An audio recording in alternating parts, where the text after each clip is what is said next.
अस्सलाम वालेकुम, मेरा नाम डॉक्टर इब्ना सलीम है और मैं फ़िज़ियोथेरेपिस्ट हूँ। आजकल मैं फ़ातिमा ज़ोहरा G10 में काम कर रही हूँ। इससे पहले 2 साल से मैं कई मुख्तलिफ नामवर हॉस्पिटल्स में काम कर चुकी हूँ। आज की वीडियो में हम फ़िज़ियोथेरेपी के मुतालिक जो डिफरेंट मिसकंसेप्शंस हैं, चाहे वो आवाम में हैं या डॉक्टर्स में हैं, मैं उनके बारे में बात करना चाहती हूँ। आवाम में जो फ़िज़ियोथेरेपी के मुतालिक मिसकंसेप्शन है वो उसको मसाज के साथ रिलेट करते हैं और डॉक्टर्स उनके नज़दीक फ़िज़ियोथेरेपी जस्ट फ्लेक्शन एक्सटेंशन है। अगर मैं फ़िज़ियोथेरेपी का बताऊँ, फ़िज़ियोथेरेपी जो है वो 5 साल डिग्री है। इसमें हम डिफरेंट टेक्निक सीखते हैं। इसमें सिर्फ मसाज का कंसेप्ट नहीं है। फिजियोथेरेपिस्ट कौन है? फिजियोथेरेपिस्ट मूवमेंट स्पेशलिस्ट होता है, हरकत का माहिर। जैसे कि अगर आपको दिल की तकलीफ है तो आप कार्डियोलॉजिस्ट के पास जाना चाहेंगे। अगर आपको स्किन का मसला है तो आप स्किन स्पेशलिस्ट के पास जाना चाहेंगे। अगर आपको गुर्दों का मसला है तो आप नेफ्रोलॉजिस्ट के पास जाना चाहेंगे। तो इसी तरह अगर आपकी हरकत किसी भी वजह से, चाहे वो पट्ठों की वजह से, जोड़ों की वजह से, रगों की वजह से, किसी भी वजह से अगर मुतासिर है तो आपको फिजियोथेरेपिस्ट को कंसल्ट करना चाहिए। अब हम अपनी हर चीज़ को, अपने तरीका इलाज को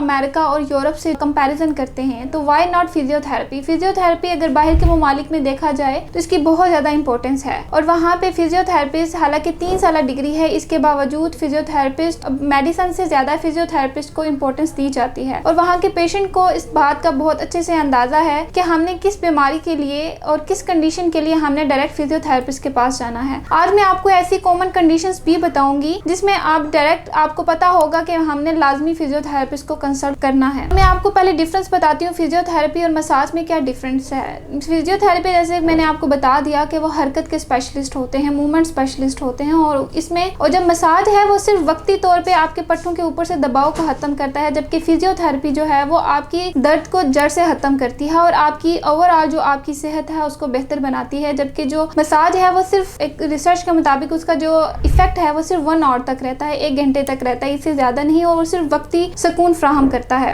और फिजियोथेरेपी में हम पेशेंट की मुकम्मल तौर पे तशखीस करते हैं कि उसको मसला क्या है, उसके मुताबिक हम डिफरेंट मुख्तलिफ मशकों यानी एक्सरसाइज, आलात और थेरेपी का इस्तेमाल करते हुए पेशेंट के उस दर्द को, उस प्रॉब्लम को जड़ से खत्म करते हैं। अब हम उन कंडीशंस की तरफ आते हैं, उनकी अवेयरनेस आपको देते हैं कि किन कंडीशंस के लिए आपको डायरेक्ट या इनडायरेक्टली, या अगर आप किसी और डॉक्टर के पास हैं लेकिन एक दफ़ा आपको लाजमी फिजियोथेरेपी को कंसल्ट करना चाहिए। सबसे पहले हम गर्दन से शुरू करते हैं। गर्दन में अगर आपको गर्दन की मूवमेंट में, हरकत में मसला है, दर्द हो रहा है या हरकत हो नहीं रही, या आपको ऐसे लग रहा है कि आपका दर्द जो है वो गर्दन से शुरू हो रहा है और आपकी उंगलियों तक जा रहा है, आपके हाथ जो हैं वो सुन्न हो रहे हैं, आपकी उंगलियां सुन्न हो रही हैं, आपको भारीपन महसूस हो रहा है, आपको लग रहा है जैसे कि आपके बाजू पे कुछ चुंटियां रेंग रही हैं, आपको वजन उठाने में मसला है। इसी तरह अगर आपकी कोहनी में मसला है, आपकी रिस्ट में कोई प्रॉब्लम है, आपको दर्द महसूस हो रहा है और आपको लग रहा है कि आपकी अलाइनमेंट या आपको किसी भी तरह की तकलीफ महसूस हो रही है, तो आप फिजियोथेरेपिस्ट को कंसल्ट कर सकते हैं। आजकल जो हमारे पास ज्यादा मरीज आते हैं जो हर तरह से धक्के खाने के बाद हमारे पास आते हैं, वो ये है कि पट्ठों का मसला है और उनकी जो बाजू में वो दर्द जा रहा है और उनको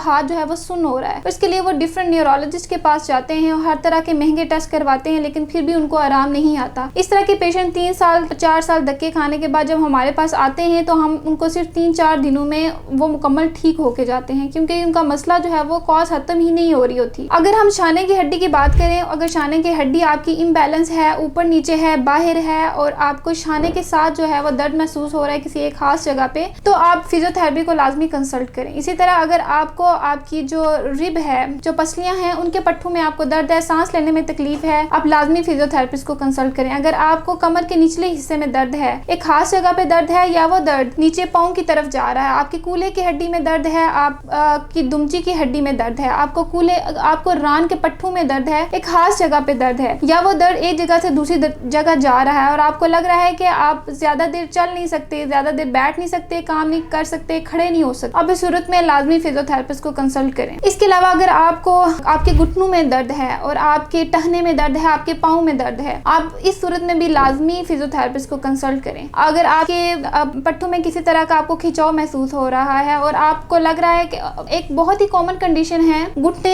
में हमारे पास घंटियां, ये वो कंडीशन है जिसमें पेशेंट जो है वो इस कंडीशन तक आ जाते हैं कि डॉक्टर्स उनको सर्जरी रेकमेंड करते हैं। हमारे पास बहुत से केसेस ऐसे आते हैं कि डॉक्टर्स ने उनको कहा होता है कि सर्जरी के अलावा आपके पास कोई हल नहीं है, लेकिन वो ना सीढ़ियां चढ़ सकते हैं और जब वो चलते भी हैं वो सहारे के साथ चलते हैं और नमाज में बैठ के पढ़ रहे होते हैं। और वो फिजियोथेरेपी अगर वो एक्सीडेंटली किसी तरह आ जाते हैं फिजियोथेरेपिस्ट के पास, और माँ बाप बहुत से ऐसे केसेस हैं हैं जिनको हमने सर्जरी से जो है वो प्रोटेक्ट किया, और वो फिजियोथेरेपी के सेशंस लेने के बाद इस हालत तक आ जाते हैं कि वो बगैर किसी सहारे के चल सकते हैं, सीढ़ियाँ चढ़ सकते हैं, नमाज पढ़ सकते हैं, और वो सबसे बड़ी बात कि वो सर्जरी के उस पेचीदा अमल से जो है वो बाहर निकल आते हैं। गठिया के लिए फिजियोथेरेपी एक इंतहाई मौसर जो है वो इलाज है। इसके अलावा आपके अगर कोई बैलेंस का इशू है, आपको लग रहा है कि अब जैसे कि चक्कर आना, ये भी एक ऐसी है कि इसमें फिजियोथेरेपी एक कंडीशन ऐसी है जिसमें आप फिजियोथेरेपी से कंसल्ट कर सकते हैं। फॉलेज, अल्लाह का शुक्र है पाकिस्तान में अब फॉलेज के लिए फिजियोथेरेपी की अवेयरनेस काफी ज्यादा हो चुकी है, लेकिन फिर भी कुछ लोग इसको इतना मौसर नहीं समझते। हालांकि फॉलेज के मरीज फिजियोथेरेपी के बगैर अपनी फंक्शनल एक्टिविटीज को अचीव कर ही नहीं सकते। इसके अलावा मुंह का लकवा है, और